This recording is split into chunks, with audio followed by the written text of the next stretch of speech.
Olá, seja bem-vindo para mais um vídeo do nosso estudo do Livro dos Espíritos. Hoje vamos analisar a questão 27. Allan Kardec pergunta: há então dois elementos gerais do universo, a matéria e o espírito? Sim, e acima de tudo Deus, o Criador, o Pai de todas as coisas. Deus, espírito e matéria constituem o princípio de tudo o que existe, a Trindade universal. Então aqui os espíritos nos dizem que o universo foi formado a partir desses três elementos: Deus, Espírito e matéria. Sendo que Deus é o Criador, Ele é o Pai de todas as coisas. E por isso Ele transcende a tudo que existe no universo, né? Ele vai além. E aí ele continua: mas ao elemento material se tem que juntar o fluido universal, que desempenha o papel de intermediário entre o espírito e a matéria propriamente dita, por demais grosseira para que o espírito possa exercer ação sobre ela. Então, como vimos nas questões anteriores, o espírito ele precisa se unir à matéria para poder atuar sobre ela. Acontece que o espírito é muito sutil e a matéria, como nós a conhecemos, é muito grosseira. Então, não dá para acontecer essa ligação, essa união entre os dois, sem que haja um elemento intermediário. Um elemento que não seja nem tão sutil quanto o espírito, nem tão grosseiro quanto a matéria. E esse elemento é o fluido universal. Eles continuam: embora, de certo ponto de vista, seja lícito classificá-lo como elemento material, ele se distingue deste por propriedades especiais. Então aqui os espíritos nos dizem que o fluido universal ele é matéria, ele é considerado matéria, só que ele é diferente da matéria como nós a conhecemos. A matéria como nós a conhecemos é muito grosseira, ela é uma matéria muito densa, enquanto que o fluido universal ele é fluido, ele é bem mais sutil, né? Então ele é diferente da matéria como nós a conhecemos porque ele possui essa característica especial de ser bem mais etéreo, bem mais sutil. Então eles continuam: se o fluido universal fosse positivamente matéria, razão não haveria para que também o espírito não o fosse. Ele está dizendo que se a gente considerasse que o fluido fosse matéria como nós a conhecemos, essa matéria densa, grosseira, seria forçoso admitir que o espírito também seria matéria. Por que ele diz isso? Os espíritos dizem isso porque o fluido ele é muito sutil, ele é tão sutil que ele se aproxima mais do espírito do que de matéria, né? Então, se a gente dissesse que fluido é matéria como nós a conhecemos, como nós entendemos por matéria, teríamos que admitir que espírito também é, né? Porque justamente por isso, por ele ser tão sutil ao ponto de estar mais próximo do espírito, da constituição do espírito, do que da constituição da matéria propriamente dita, grosseira, densa, como nós a conhecemos, né? E aí ele continua: está colocado entre o espírito e a matéria. É fluido, como a matéria é matéria, e suscetível, pelas suas inumeráveis combinações com esta e sob a ação do espírito, de produzir a infinita variedade das coisas, de que apenas conheceis uma parte mínima.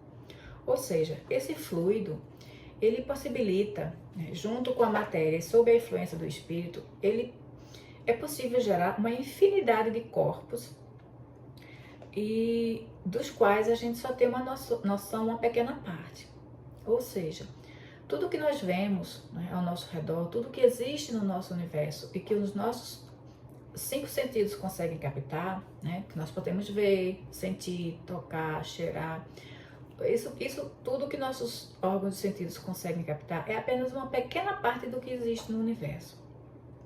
Existem coisas até que a ciência, nem a própria ciência ainda detectou. Mas como isso é possível?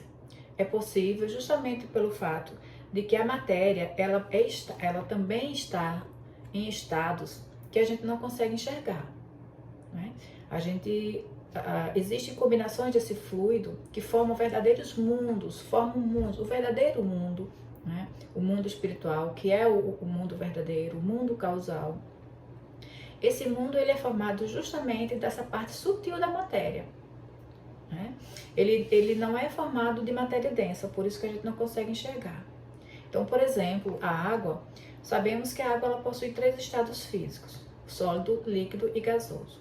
O estado sólido é esse estado da matéria mais densa, condensada. No líquido, a matéria já está um pouco fluida, já é fluida, mas no nível gasoso, a água ela se transforma em vapor ao ponto de que a gente não consegue mais nem enxergar. Então, existem coisas no universo, né, que ela está no estado sólido, está no estado condensado, né, que é o que a gente consegue ver, mas ela também existem coisas que estão em estados físicos que a gente não consegue captar, a gente não consegue enxergar, não consegue perceber. E é justamente nesse estado de sutileza, nesse estado sutil, etéreo, e que está o mundo espiritual. Nesse estado físico que a gente não consegue perceber. Então, é matéria. O mundo espiritual é matéria. Tudo que tem no mundo espiritual é matéria. Só que no nível de matéria que a gente não consegue perceber. Essa é a única diferença. Esse é o verdadeiro mundo, é o mundo causal, como diz Divaldo Franco, mas apenas a gente não consegue perceber, porque o nosso corpo também ele é grosseiro. O nosso corpo físico, nossos órgãos de sentido são muito grosseiros. Só conseguimos perceber aquilo que está no mesmo nível de vibração. Então, não conseguimos perceber, mas existem verdadeiros mundos, mundos infinitos, em estados vibratórios, que nossos olhos não conseguem captar. É isso que ele diz, que esse fluido, ele possibilita inumeráveis, infinitas combinações. E o que a gente consegue perceber é apenas a parte mais grosseira, mais densa da matéria. A parte mais sutil a gente não consegue perceber, mas que ela existe. Então eles continuam. Esse fluido universal, ou primitivo, ou elementar, sendo o agente de que o espírito se utiliza, é o princípio sem o qual a matéria estaria em perpétuo estado de divisão e nunca adquiriria as qualidades que a gravidade lhe dá. Então aqui ele diz que o fluido universal também é chamado de fluido primitivo, fluido elementar. Vamos ver mais na frente que também é chamado fluido cósmico universal. Ele diz que esse agente do qual o espírito se utiliza, ele é o princípio sem o qual a matéria estaria em perpétuo estado de divisão, ou seja, é o que une os elementos da matéria. Sabe, a pedra. Né? Existe algo que junta, que une, que mantém os elementos da pedra unida. É o que faz dela pedra ser uma pedra. Se não houvesse o fluido unindo os elementos da matéria, unindo os átomos da matéria, ela se desintegraria. E assim é com todos os corpos, tanto inorgânicos quanto orgânicos. Existe essa força de atração que une os átomos, forma as moléculas e forma os corpos. Junta as moléculas e forma os corpos. Essa força de atração que une esses elementos é o fluido cósmico. E sem essa força de atração, sem esse elemento que une a matéria e o espírito, todos os corpos estariam em constante divisão. Não haveria corpos, não haveria nada que pudesse unir esses elementos. Né? É isso que ele fala. E na questão A, Allan Kardec desdobra essa pergunta. Esse fluido será o que designamos pelo nome de eletricidade? Dissemos que ele é suscetível de inúmeras combinações. O que jamais fluido elétrico, fluido magnético, são modificações do fluido universal, que não é, propriamente falando, senão matéria mais perfeita, mais sutil e que se pode considerar independente. Então aqui Allan Kardec quer saber se esse fluido universal do qual os espíritos falam é o que chamamos de eletricidade. E ele diz que, na verdade, a eletricidade é uma dessas combinações do fluido universal. Como vimos, o fluido universal, ele possibilita inumeráveis, infinitas combinações que vão gerar outros fluidos, outros corpos materiais. A eletricidade é uma das combinações desse fluido. Esse fluido universal, ele é o primitivo, ele é o original.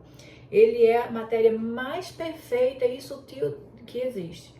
A partir daí, tudo é uma combinação desse fluido.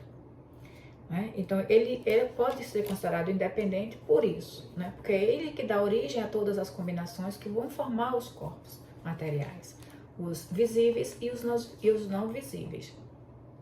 Então era isso. Vamos ainda desdobrar essas questões, mas na frente do livro, Allan Kardec e os Espíritos vão tratar mais especificamente dos fluidos e vamos ter a oportunidade de aprofundar mais esse tema. Por enquanto é isso. Espero todos para o próximo vídeo. Até mais.